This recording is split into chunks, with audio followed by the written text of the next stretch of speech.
ended their 5-season run, there was great sadness here at Treknicity. And with Prodigy also going away after only 2 seasons, that left us with just one Star Trek show in production, and a long, long wait that stretched on and on and on and on and on and on. And then the Section 31 movie hit. You know, let's just forget all that. Let's forget about that one, because Strange New Worlds is back. And today we are covering the premiere episode of Season 3, Hegemony Part 2, and that funky follow-up that is the Wedding Bell Blues. And boy, what a ride it was. This is Treknicity.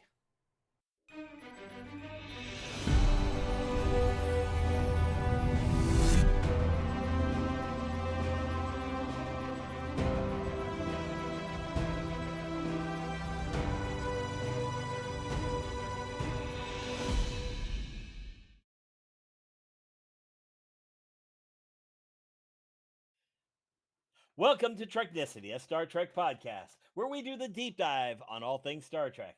I'm your host, Patrick Murray, and I am pleased to say we're now also going to be premiering a new co-host today, the amazing Amazon herself, Kat Drake. Yes. Hello.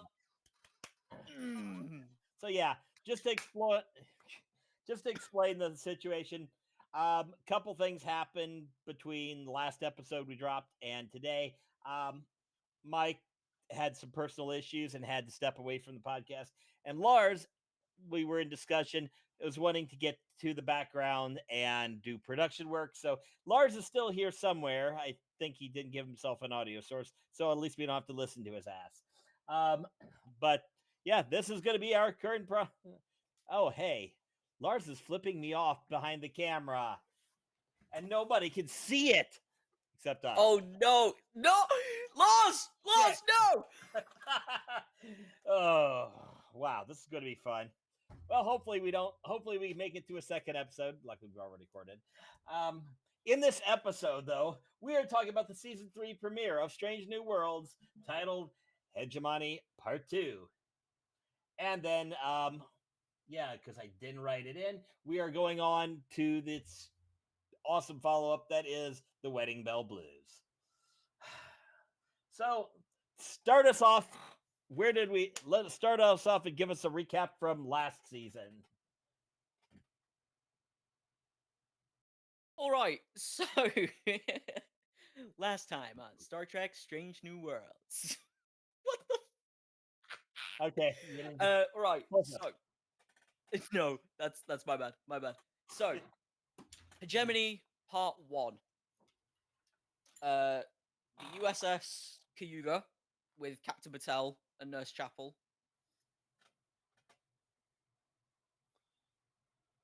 They were visiting a planet that seems to be stuck in like Midwest 20th century when our favorite, the Gorn, show up. The Enterprise straight up just rushes to the rescue. Just like a lost little puppy. Except they get stopped by like a big just group of Gorn, right? Like massive. And they also find a destroyed Cayuga. Oh, that's a bad thing. It was.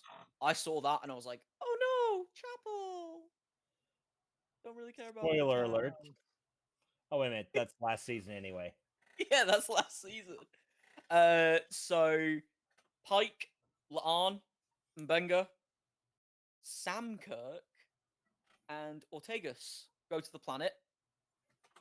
They go a bit all pew pew pew pew pew on the Gorn. With a new weapon. With some very nice and new weapons that got debuted. Very nice design, might I add. And they find our favorite. They find our favorite little Scottish engineer, as well as an infected Batel, and also a jamming field of some kind, which Do we? Yeah. Do Makes we getting really out need there that plot real. point? Yep. Yeah.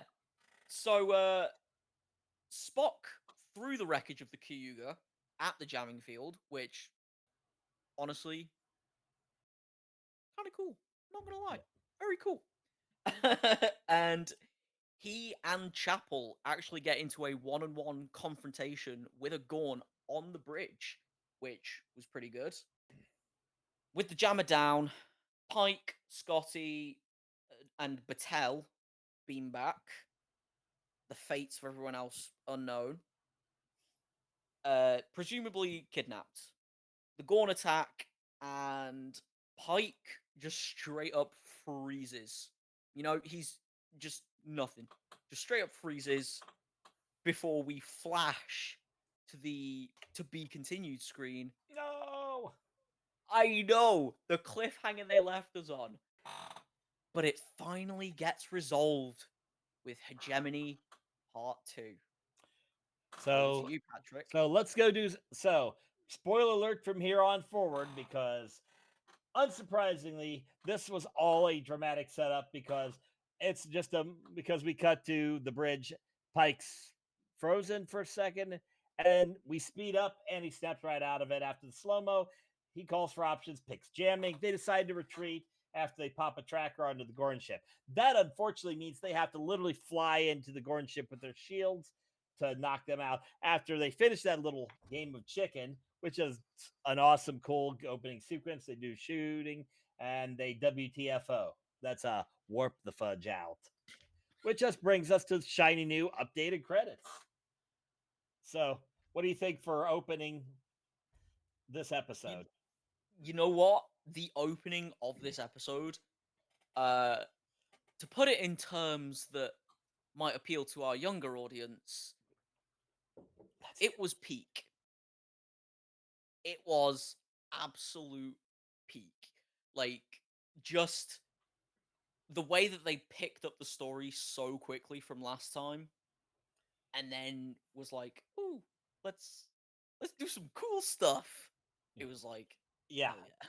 because it started with the old stuff and then cranked up to 11 and go full bore. Compare that with one of the best of all time, um, best of both worlds, part one, Mr. Worf, fire, da da da da da, and then part two, Mr. Worf, fire. The weapon's building up. We're gonna shoot him soon. Holy shit! Here it comes. Oh yeah, it did nothing. Oh no! Yeah, this was balls to the wall from the moment From we pick up, to the time the Enterprise warps out under fire and everything's intense, and it's awesome. So, yeah. What about the credits? I yeah, I mean, it's nice to see some variation because with a show that is potentially going to be as long running as Strange New Worlds, you don't want the same credit sequence, otherwise it gets boring after a while.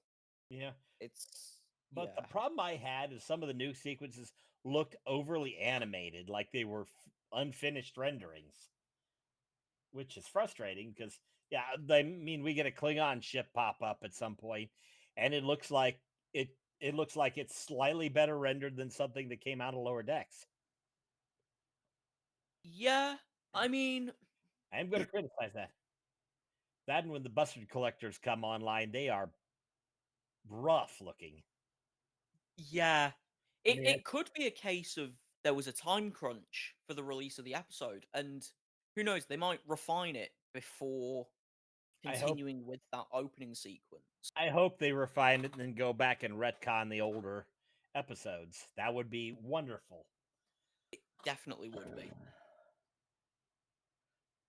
So, Ugh. okay. So, for this episode, we're going to kind of do this a little bit different. We're going to try to cut, because there's just so much jumping, we're going to cover the individual storylines one at a time.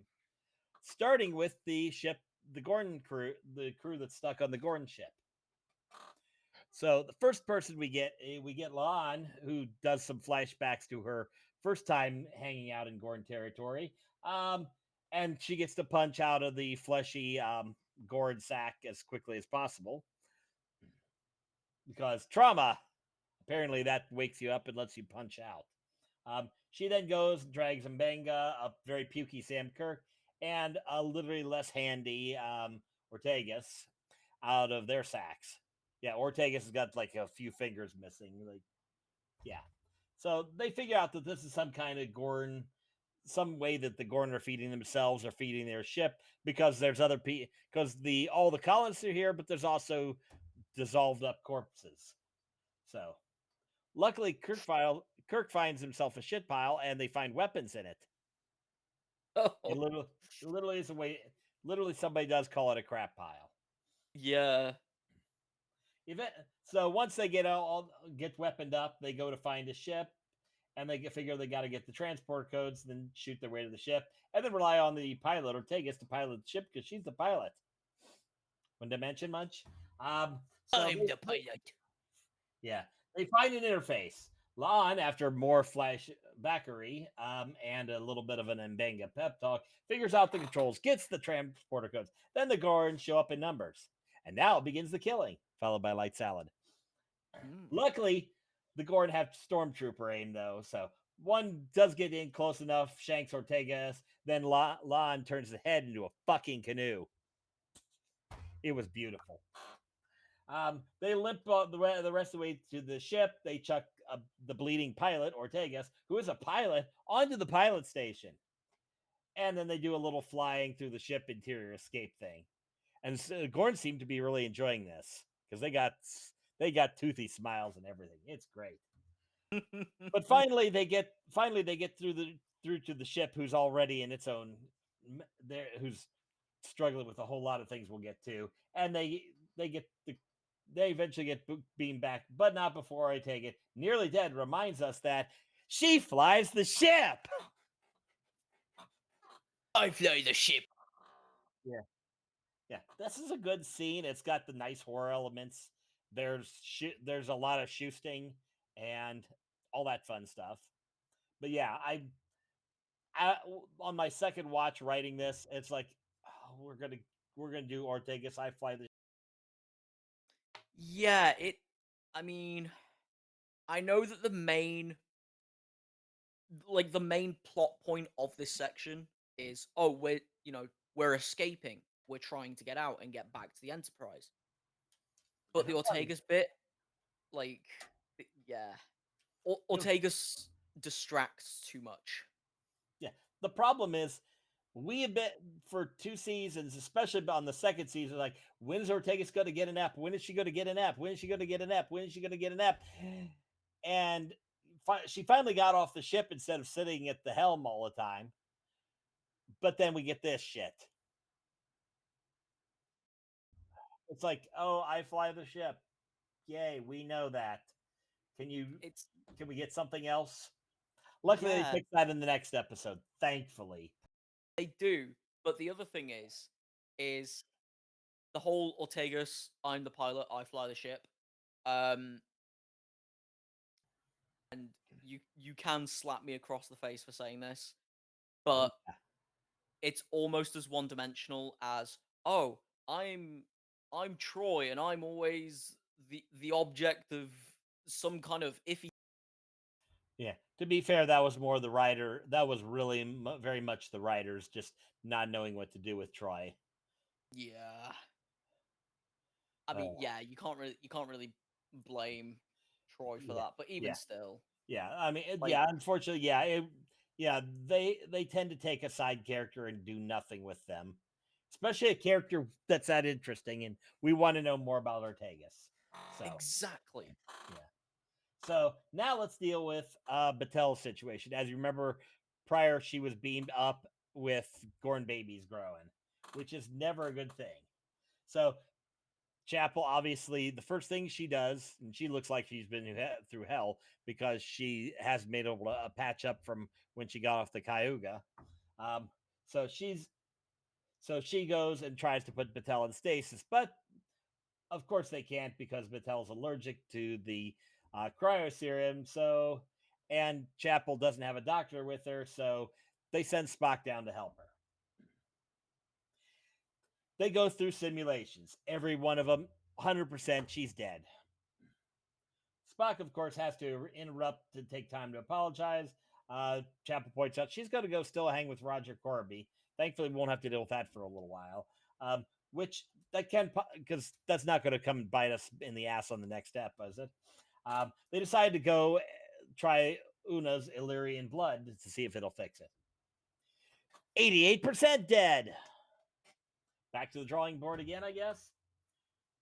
Meanwhile, after a little bit, they suddenly realize that the babies are getting ready to hatch because apparently the ship's going through some radiation at this time, and it's getting the Gorn all frisky.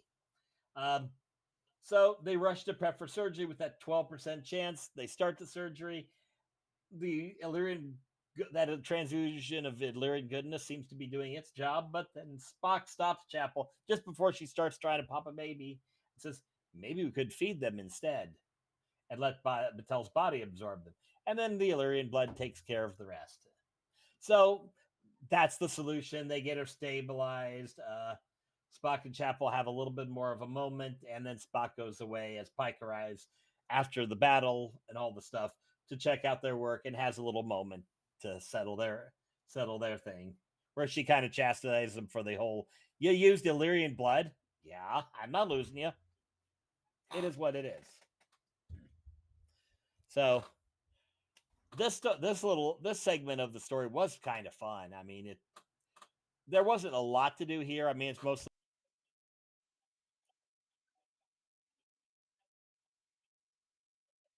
Yeah.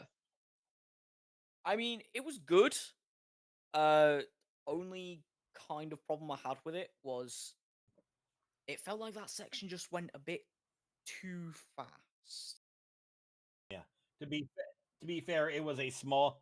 This and the next segment were just little bits of the story that were happening while the main plot was going on, because you had the ship, and you had the bunch on the Gorn ship, and that's the main storyline. Yeah, they were the mains, and then you've got this whole This is one of the Batel second, thing. yeah, one of the 2 second stories. They kind of had to rush it. They did. But I mean, you know, the whole simulations, 88% dead, 12% live, like it was there was something about it just didn't sit right, and the quick like the blah, blah, blah, the kind of Oh, conclusion jump from 12% alive to, oh, what if we just feed them? Why couldn't they have thought of that in the first place?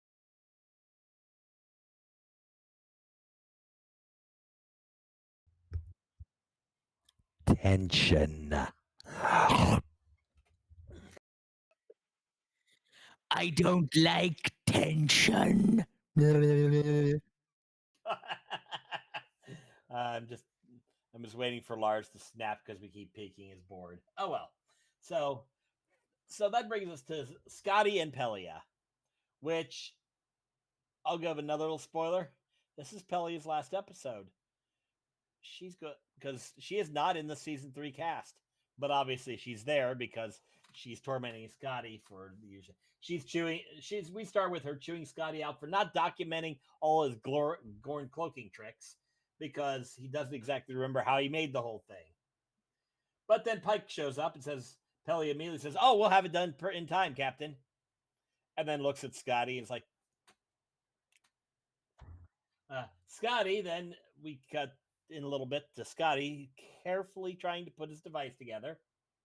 And then Pelly comes in, basically Kermit arming and screaming, "We're gonna die! We're gonna die!"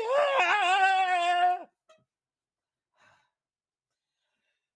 So Scotty goes, slap, slap, slap, slap. Okay, and it starts working because miracle worker or some shit. Then Pelia gets giggly and says she was just trying to get him to rush because he seems to do his best work that way. He stomps out all pouty. Guess he's not ready to be chief engineer. Till next episode. But yeah, the is there really much to add to this, or that's pretty much it. That's pretty much it. But at least we do get to see Scotty in his kind of prime environment, you know? Oh shit. Okay, it's working, Captain. I think. Exactly. Hold on, I gotta It's get. like, oh no, I can't Okay. get the compressors working, Captain. Tuk, tuk, tuk, tuk, tuk. Oh wait, never mind. I got the wee bastard working. Yeah. Okay, you do all the Scotty accents. I can't do it quite as well. Anyway, but yeah, that's pretty much it there. So the main thing is Pike having to deal with the Gorn themselves. So at the end of the teaser, they jump out. We cut to them at the starbase. Pike and April are discussing what to do. Officially, the Enterprise, April wants to do is send the Enterprise out to monitor the demarcation line. Unofficially, though, they get to punch Gorn. Reminds me of America today. Anyway, the ship arrives right after Scotty gets his Gorn cloak up. The Gorn fly right past. So yay, Scotty's stuff works. They fly after the Gorn ship towards a binary star doing crazy stuff. Um, Uhura, of course, sees a pattern. Seems she does that every time because I think she suggested jamming their stuff on in the last episode and everything. Um, the beginning of the episode, um, the sees that the star seems to be the thing that's triggering the Gorn activity and inactivity. And of course, we're entering a period of extended activity, so of course the fit's going to hit the Shan. Um, Una and Pike then discuss the Batel situation, and she says she's cool with giving the blood because anything to help Captain Batel. Then they go out to face the binary mess. The radiation, unfortunately, means they're going to be traveling at impulse. Mitchell's sitting at the helm, kind of nodding off, but she says she's not leaving till they get the crew back. So, but they watch the Gorn ship fly towards the binaries. It seems to lose power, then boom, it goes away. Um, they go in the radiation chasing it, trying to determine if this is what's going on here with the Gorn, if this is going to be how they hide, or they're or the what solar activity will and won't. When suddenly a Gorn fleet pours out and starts heading for Federation space. Enterprise starts to follow because their comms aren't exactly working and they don't know if they're getting reaching out properly. At some point, though, Pike's like, "Okay, can we just shoot him?" And he gets looked down for the fact that it's an entire armada. But then he calls for Pelia, so because he wants to turn the ship into a stellar flare. So Pelly and Scotty get to the bridge, fire off the techno babble, and say the ship's probably going to blow up. And Pike likes those odds, so they fly between the binaries, turn the ship into basically a sun. It's really, really, really, really, really, really, really, really, really, really, really, really, really bright. Um, the Gorn start going for the Enterprise, then they get the message from La'an with the transporter codes. The Gorn jump away just before the Enterprise blows up, and they transport the colonists out. They get the others back, and then they get a message from April letting him that they to find out what's going on, and they let him know that the Gorn are now in a long hibernation. Yay! We wrap up all the other storylines, and the Enterprise flies home. The end. So yeah, it this one was definitely, let's see, creative solutions, hopeless every second, and it's just keep ramping the tension until it's over. So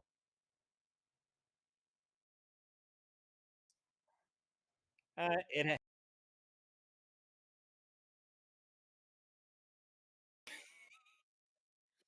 It was a really good episode overall. I did like the kind of solution at the end because, I mean, Star Trek is all about smart solutions instead of going in guns blazing. Unlike a certain Jane. Little genocide. What's a little genocide between friends and I, everybody in the Delta Quadrant? I mean, when you're trying to save the entirety of Federation space from the Gorn hegemony, genocide, Homogeneity. Yeah. hegemony, Yeah, let's not go too far on that word or we're gonna get really wrong. we are, we will get into so much trouble. But no, Yeah. Especially when oh, especially when running so long that we're getting things rolling that it's almost 1 a.m. for you by the time we record. it's Uh, fine. Don't worry. I'll just call in sick at work. that's the spirit. But So overall, great episode, great resolution. I can't wait to yeah, see what in the fresh fruity hell they've cooked up for the next episode. yeah. Yeah, I will absolutely agree that because yeah, this was keep the tension going for the entire run of the episode. Even though you know that this is episode 1, it's not like we're going to have any major things. I mean, there's always the chance they kill somebody. I mean, did that. They did that in season. They did that in season 1. So they said, yeah, we're going to do this. So we'll see how it goes. I'm sure the next one will just be as much of an exciting, action-packed thing as possible. Nope, it's Wedding Bell Blues. So Let's start with this one. We start with Spock. He's giving his log. It's been about 3 months to repair the Enterprise. They're preparing to celebrate the centennial of Federation Day, and Spock is getting all excited because Christine's coming back. We get a scene of Spock. Yeah, we get a Spock dancing with La'an and training to dance. She criticized him for him trying to math as dancing out. Um, she does, and this we discover she was going to be a prima ballerina or something. We also find out she's happy because the Gorn came back and they kicked their ass. She also does give him a little bit of a warning not to get too worked up over Christine's return. He ignores this, and he is waiting with Lon and Scotty because we've got Scotty now. Because yeah, we went and checked Pelia's not in the cast anymore. He spots some sensor ghosts outside the ship for just a moment before Christine is back with Roger Corby, her date. It's awkward. And that's where we go to the credits because yeah, this was awkward. I we I'm really wondering how they are really stretching the Spock wants to tap some Christine, and because we know ultimately this has to end. But I'm It hoping does. as we get through the episode, this I'm hoping this episode is the last of it, and we'll get there when we get there. But yeah, I mean, the thing is, right, with this whole setup, first it was first it was Chapel wanted Spock. Then it was Spock wanted Chapel. But now there's a triangle thing don't forget because when they were wanting each other. exactly, yes. But then there's also the technically still ongoing triangle between Spock, T'Pring, and Chapel. And now we just Roger Corby the whole situation up. Yeah, we just potentially, who knows, because there was something from like midway season 2, and it seems to wow chicka wow wow. Yeah, at least we didn't get Spock and Chapel wanting each other's brains out anywhere in here. Oh lord. Anyway, so let's get into the setup. So that's just the opening, just so we get awkward. So let's get through the setup because there's a lot of things that are going to happen here. We cut to Ortegas, her filmmaker brother Beto. They're sparring. Ortegas seems to be one to be punching really hard. Uhura shows up, sporting her now new season 3 hair, and she comes to spill the tea on the whole Spock and Chapel mess. I think we. I'm trying to think if we. I'm trying to think of what that ship name was. I forgot about it. And then of course the distraction allows Ortegas to punch poor Beto out, and Neota gets all flirty with this. I think. In sickbay, we have a new nurse doing the bloodletting on Una. Omega decides they're going to keep him, though, and we find out Batel's still on board at this point, but she's getting better. That gives us Pike and Batel together. They're discussing her next assignment and his voluminous number of medals. Of course, the whole thing about her getting assignment means she's leaving, but she does at least take a jab at him for his voluminous number of hair products. Which, hey, we need those for the Anson Mount hair. That bitch. I mean, Yeah. that Yeah. I'm pissed. She's going after the Anson Mount hair. She needs to go. So Christine tries to return a gift to the gift that Spock gave her in the transporter room out of some kind of guilt. Spock's getting all Vulcan pouty. They discuss her new guy. There's more pouting. Christine leaves, and there's some dudes outside the window, outside the ship, looking in. So Ortegas, Beto, and Neon Neota in the most colorized scene in this show since Lower Decks went off the air. They are going to the party, and Ortegas tries to nope the flirting that's going on between these two. In the lounge, Christine, perched on Corby's lap, is telling stories about their relationship. Spock shows up, makes it all really, really, really awkward.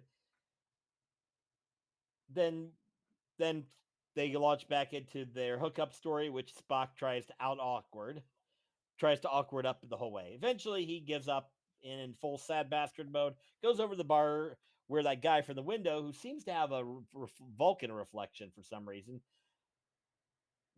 goes the whole scammy, I'll make you something you really, really want. With that scammy wish question, he would something you really want? Yeah. He gives Spock a drink with some sparkly stuff in it, and after Spock imbibes it, he goes to his quarters and goes to sleep. Then wakes up next to Christine on the day before their wedding. Yeah, yay, wedding episode. crazy weird shit episode. It was. I mean, it is and was crazy weirdness.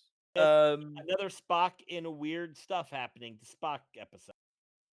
Yeah, because we've had.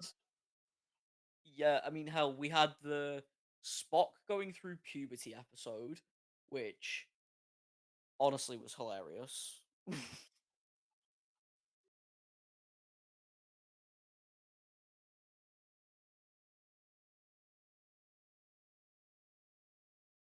Anything with anything with Spock and Chapel. Yep.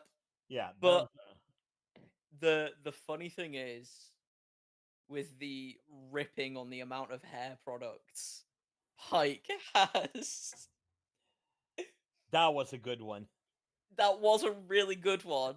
Especially considering that officially in his costume measurements, Anson Mount's hair has to be 4 inches tall for the Pike haircut. Well, it is Anson Mount hair. We need that. We always need proper Anson Mount hair. We do. We That really do. That is the most that hair is its own character, just like the Enterprise. Oh my god, we should just get an episode about his hair. Okay, I'm not going to go there because I just Anson Mount's hair. I just likened it to Kirk in the motionless picture and his view of the Enterprise. Don't look it up. You evil. Okay, so let's speed run this because there's not a whole lot. Okay, I think we might have missed a slide here because we are going to the speed run. We get Spock's log again, except this time they're getting ready to celebrate Spock and Christine's wedding. All discussions shift to the wedding. We get the dance scene, except they're talking about the wedding. Our mysterious bartender, now who has an Andorian reflection, and he's the wedding planner. So I'm just going to call him Planner, despite how Trelawney he looks. Roger Corby shows up as the best man. They discuss the wedding food, which Spock doesn't like. the planner does the quick Q snap to fix the food. We get more wedding planning stuff. Christine's mom's flowers arrive, but they're dead. The planner snaps them back to health. Um, Corby seems to want to say something, but the planner interferes. And then Spock catches Corby trying to break into his quarters, where you find out that Corby's the only one that knows this is all bullshit. So eventually, after Spock hears about how much he wants Christine, he punches Corby out. Yeah. I mean, it was pretty self-explanatory, although the moment I saw this planner pulling some Q-esque BS, I Yeah. was like, we were all thinking those things like, oh, is this the character we think it is? is this Q? Has Q come back? Oh, not exactly. We will get Hmm. there on that one. So Corby wakes up in bed with Spock. Okay, not that way, but it was kind of sexy. I think the ship name we were going with is Sporby because starting with Corby and finishing with Spock had some bad results. Um, so Spock has figured out that this wedding is all bullshit now. So they of course go through the possibilities, what's causing this, and they trade raised eyebrows. That was really awesome. Um, we get greetings and felicitations from the planner. Where have we heard that before? That's coming up. Who wants to seems to separate everybody? Who seems to want to separate Corby from things and monopolize the Spock's time. Spock and Corby GTFO on that. They go scan for some anomalous energy. Spock suggests this could be biological, it could be physiological. Sam Kirk shows up with wine to do some more wedding planning stuff. Spock tries a psychological approach, which doesn't work. Then he tries to get Kirk to punch him. He fails because obviously he doesn't know how to insult, or Sam just kind of laughs it off because, yeah. And then the signal, then it comes back. They detected no anomalous energy. They go to the captain, but oh, it's a bachelor party. And of course, nobody there will listen because, of course, this is. But then they start scanning for people who are here, and they find there's one person that's an anomaly. So of course they go to find him and leave before the karaoke. Um, they confront the planner, but he snaps, and the ship gets all shaky, and he gets a bit of his Q stuff on, and then and literally snaps us to the break because of course I Why don't think not? I don't think the continuum can actually break the fourth wall, but they inadvertently do sometimes. I Or think the timing of it was pretty funny though. Like it's almost like they planned it. I mean, granted, they probably did, yeah, but it's literally how I would write it. it was like it was pretty funny when that happened because I was like, am I being trolled right now or am I actually in the break? But it was Yeah, oh, it was it something else, dude. it's the usual setup. So okay, so after the snap, planner wakes Spock. I'm surprised he didn't say wakey wakey hands off Snakey, but and it's Spock's wedding day. Spock says, oh no, hell no, I'm not doing this." And he gets stuck into a glass which becomes a Vulcan terrarium apparently. And then he gets snapped out and shows up at the wedding where everybody's talking, and Neota's got even an even cooler hairdo than she had before. Um, we now Corby though is the maid of honor with a flower crown and everything. Of course, this is because the planner threatened to wipe everybody out if he didn't. Something about a cornfield. Christine walks down the aisle, and we pretty much see they zoom through the crowd, and we get to see that they blew the entire season's costume budget on this episode because everything is top notch.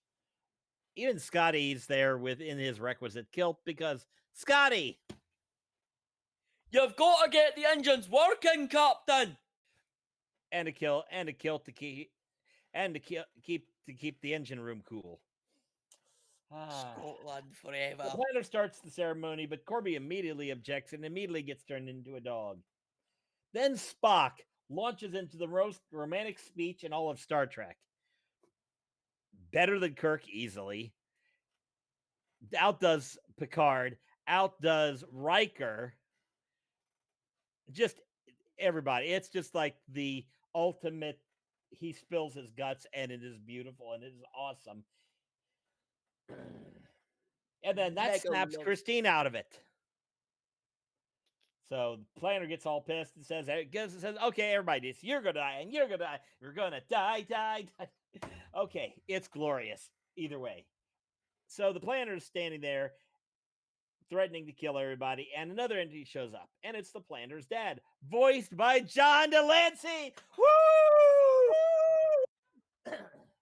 The planner, who's just an 8,020-year-old child, explains his reasons for doing all this to Spock. He saw Corby digging up stuff on the planet. He thinks he's just annoyingly perfect, to which Spock agrees. He then releases everybody and entities himself out of there. The end to that. So yeah, we pretty much, this is as much confirmation that this character, and we did get it from the production after the fact, that this character is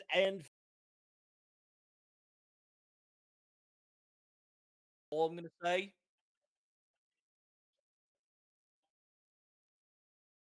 I'ma just say, the moment I realized that, like, oh, so that's Q and that's Cunia. yes. Yeah. I think, I don't know if it actually shows up, but this has been a thing since this book from like 25, 30 years ago. That's how old this book literally is. It's a story where Q shows up, Trelane shows up, tries to mess with things, then tears the multiverse apart and drives Jack Crusher insane, because apparently there's one Jack Crusher in all the multiverse that doesn't die. So it's that great story called Q Squared. I've read it plenty of times. That book is older than me. Yeah. You're a damn kid. But it's, you know what? It's this whole thing with the wedding planner being like an 8,020-year-old child. It's hilarious. But I think it becomes even more funny when you see a grown ass man like Reese Darby complaining to a ball of energy saying, "Oh, but Dad." Yeah. And this was the Trelane character in Squire of Gothos and in the book. Yeah, it's It's just hilarious. yeah. Yeah, it was good in the original series, and they managed to do it without being overly referential. Because yeah, I got about uh, halfway, and even before he started really doing too much Q like stuff, I was already pegging who it was. It yeah, this is Trelane. I bet it's Trelane. I'm gonna have to go back and check and confirm this, but yeah. Oh, but Dad, they're not. Yep. So yeah. So yeah, that was kind of the big reveal, and it was awesome. But that's pretty much up. That's pretty much it. So from there, we from after Trelane, the wedding planner, disappears, Pike jumps up and kind of stumbles, sort of through a speech about Federation Day, and then opens the bar because everything's really, really awkward because that was special. We get our first on-screen Edosion. You know, the three-armed ones that only were showing up in animated shows so far. And she's a bartender. Christine and Corby are discussing the whole situation. She misses his flower hat, flower crown, and then they go off to dance. Pike and Una hire the Dojin to run the bar. Beto and Uhura, Beodo and Neoda are talking, and he's talking about a possible documentary, full-length documentary. She says she'll put a good word in, and they decide they're going to keep it annoying Ortegas by being flirty. It's awesome. Spock is sitting at a table sad. Very sad. La'an shows up. They discuss his whole love speech. And then because they learned to dance, she takes him out to dance some more. And to dance to Wham's song, Wake Me Up Before You Go Go. This was epic. I I liken this to in Stranger Things in their last episode when Metallica's Master of Puppets starts blasting. That was a more epic scene. This is a more like a little squirrel girl thing. Yeah. But it's about damn time we get some music that's not older than Star Trek itself in the prime timeline. Seriously, there's like decades of music and they couldn't do anything other than maybe some jazz and oh, let's do more classical. We got a string quartet. Dum dum dum dum dum dum dum dum dum dum dum dum dum dum dum dum. Seriously, folks. Nah, I they mean should get that some Limp Biscuit in there. yeah, I hate you now. Okay, thank you for your last episode. Goodbye. Uh, okay, and everybody gets dancing, and that's a happy ending, except for Ortegas. She goes to punch some shit with some serious Gorn PTSD energy. This was the thing that we mentioned in the last episode when I was ripping her for being the pilot that flies the ship. I think we've got Ortegas's story arc for season 3. This is going to be good. Yeah, this is going to be fun. We get to spend time with the character not flying the ship or just being I'm here and I'll just kind of hang out here in other people's stories and look Yeah, cool. we Okay, I'm might done. I'm going back to finally. fly the ship. Yeah, we might finally get some kind of Ortega subplot where she's woohoo. We might actually get an Ortega subplot where she deals with the ramifications of what happened to her on the Gorn ship. I mean, remember, she is missing two fingers. We don't know if she's got those fingers healed. I was about to say Hinger's field for some reason. Yeah, works the same way. English is funny. I'm pretty sure I don't remember seeing anything or seeing anything. So I think they might have just prosthetic them back. I mean, it's 20. Yeah. They could have done, to be fair, yeah.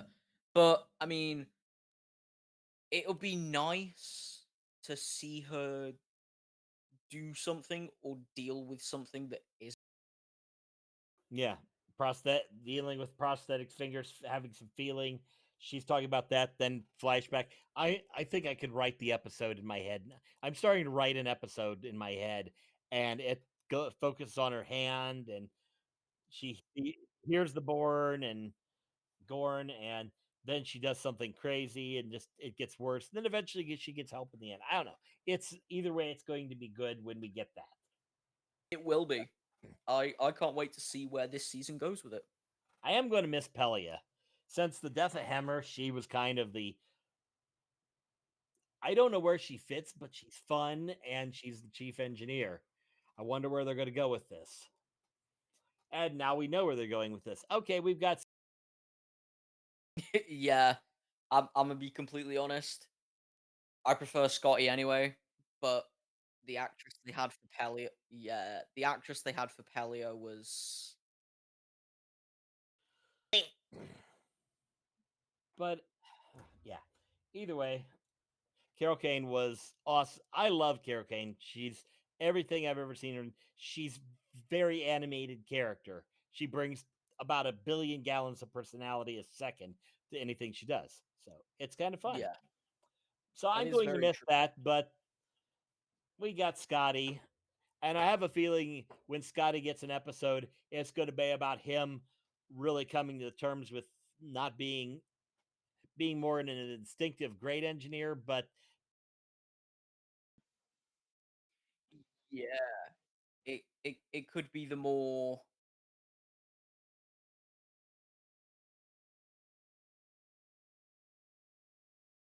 and then and I'm guessing that'll cause the ship to go somewhere weird, Yeah, which yeah, which then he has to get his ass chewed for it, get in trouble, and then have to work his way back to redemption because we can't because we cannot have any characters be Mary Sue's. No, well, I I think mean, Uhura is the closest because she seems to just yeah. figure things out, but she is also the lack of confidence and things like that that she's overcoming. The thing is, with the whole slapdash Scotty thing as well, right? They could And they could do something really good with it. oh yeah, well we'll see what they do because yeah. So anything else you have on this episode? Not really. I mean, it was a nice bit of light-hearted goofiness to almost have as like dessert after that Delicious season meal 3 of start. hegemony. Exactly. You Yeah, know, part 1 and part 2 of Hegemony, followed by the sweet, sweet dessert of Wedding Bell Blues. yeah. So yeah, yeah, the next episode's got to be a little crunchier, but we'll deal with that. I think we're probably for a schedule thing. I think we're going to do it. We're going to get 2 episodes and do an episode like this rather than do a single episode, do 1 episode a week. Because otherwise, we're just doing this for the next 8 weeks straight. So Yeah, we need variation. yeah, we don't want to do anything straight either. So anyway, Oh god, no. okay, I think that's all the time we have for this episode. So, did we get it right? Did we miss anything? Do you agree, disagree? Let us know. So, thank you for joining us here on Treknicity, where we do the deep dive on all things Star Trek in the Star Trek multiverse. I'm your host, Patrick Murray, and with me, my co host, Kat Drake. And thanks to Lars back there on the boards making all the magic happen. Be sure to like and subscribe to our YouTube channel at Treknicity.com, as well as visiting all of our socials listed here, or find us on your favorite podcast service like Spotify, Apple Podcast, iHeartRadio, and Amazon Music. If you have any ideas for future episodes, please drop a comment in the videos, DM us on the social media accounts. We're always around. Somebody will eventually read it in the future. And as always, rock out with your Spock out. Next time.